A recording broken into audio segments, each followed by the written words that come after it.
Alam ko karamihan sa atin is napakahilig sa seafood. Ayan, at isa na ako dyan. And ngayon is tuturuan ko kayo or isi-share ko sa inyo itong aking own version ng seafood sweet sour. Yes! At dahil nga the other day is may mga leftover tayo na seafood platter. Kaya ayan, ginawan ko siya ng paraan.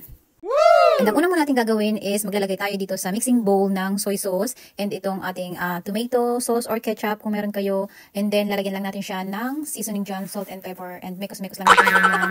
And ayan, konting sugar lang. Ayan yung magiging sauce natin mamaya dun sa ating sweet sour. And dahil nga gusto kong flavor is medyo luscious siya ng konti na orange flavor. Ayan, kaya nilagyan ko siya ng orange. Ayan, orange juice. Kung meron mo kayong lemon juice, is pwede din namang lemon juice. Ito gusto ko kasi medyo matamis ng konti. And then, magsusutay lang tayo dito nitong ating onion and garlic.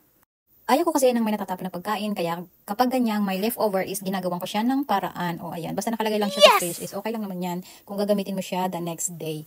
And ayan, isutay lang natin itong ating onion garlic hanggang sa mag-translucent yung kanyang kulay. And then saka naman natin ilalagay itong ating capsicum. Ayan, pwede naman kayo maglagay ng any vegetable and kagaya ng celery or any vegetable. Pero ito lang yung available ko dito sa aming fridge. Kaya ayan, ito na lang ang ating ilagay. And dito nga pala sa ating sauce is nilagyan ko siya ng konting corn flour. Ayan, para mag-serve siya na medyo thickened dito sa ating sauce. And then, iluluto lang natin yan ng mga 3 to 4 minutes and saka naman natin ilalagay yung ating seafood na natira from yesterday. Kadalasan kasi is nakakatingkim lang ako ng ganitong sweet and sour sa mga Chinese takeaways dito. Kasi parang nilang mga pagpipilian doon. Meron silang mga chicken, sweet sour, may pork, and wala silang seafood. Kaya ayan, iniba naman ngayon.